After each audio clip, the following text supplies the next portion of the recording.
श्री भगवान राम जी, परमात्मा की उपस्थिति ही कई समस्याओं का, दुनिया की सारी समस्याओं का समाधान परमात्मा की उपस्थिति ही होती है। हमेशा परमात्मा हर मोड़ पर मेरे साथ खड़ा होता है, पर हम समझ नहीं पाते हैं। जैसे आपके सामने लोग भी यदि आपकी कत्ल की साजिश कर रहे हों और अचानक आप पहुंच जाए तो देखकर कहेंगे, अरे क्या बात है, हम आपकी लंबी उम्र की दुआ कर रहे थे। अगर हमारी कोई बद्दुआ भी कर रहा है, हमारा नुकसान भी देना चाहता है, कत्ल भी करना चाहता है, लेकिन अगर अचानक हम पहुंच जाते हैं उसके घर, उसके पास, तो क्या कहेगा? अरे हम आपकी लंबी उम्र की दुआ कर रहे थे। पर किस पर भरोसा करें? कैसे पहचाने कौन अपना है? हम कैसे समझे, कैसे जाने कि कौन अपना है? कैसे पहचाने और कौन पराया है? गैर से वफा की उम्मीद बेकार है, दूसरों से वफादारी की उम्मीद बेकार है। लेकिन उलझन जब अपनों में हो जाए तब क्या करें? जब अपनों से उलझन होती है तो हम दूसरों में उम्मीद ढूंढने लगते हैं,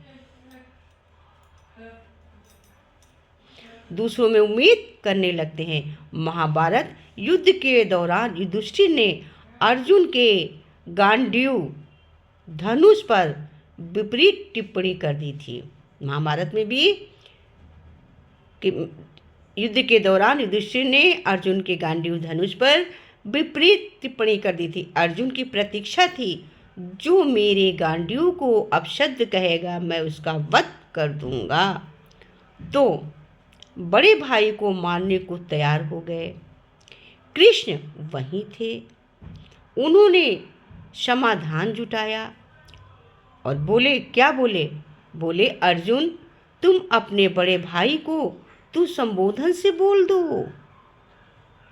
जब बोले अपने बड़े भाई अर्जुन को संबोधन से बोल दो, बड़े को तू कहना भी उसके वध जैसा होता है।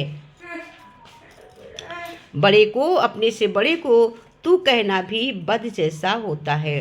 बड़े को तू कहना भी वध जैसा होता है। वैसे तो अर्जुन को एक ही बार तू बोलना था, अर्जुन को एक ही बार तो तू बोलना था, लेकिन कुछ पुराना याद आ गया और 11 बार बोल गया।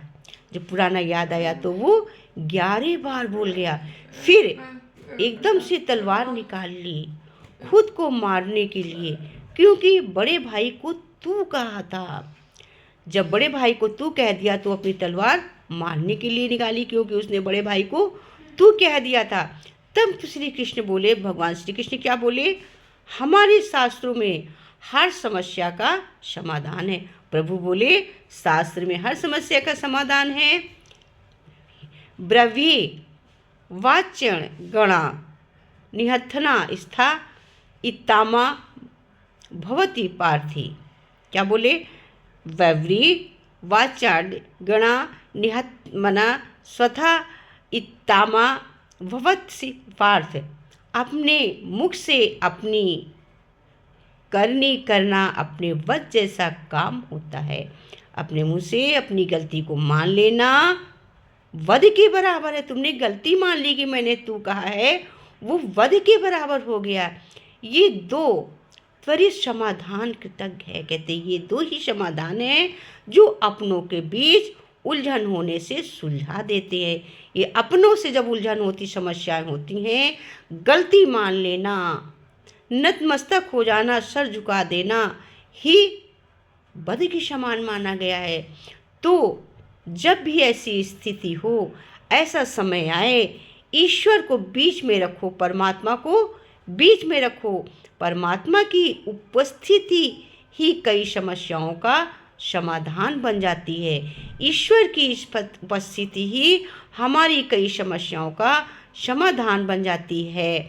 जब हम परमात्मा को बीच में ले लेते हैं, हे परमात्मा मैंने ये गलती कर दी, हमें माफ़ कर दो।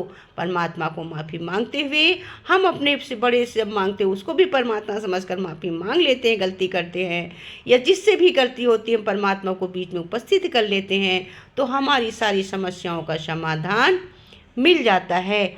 हमेशा श्री राम की जय।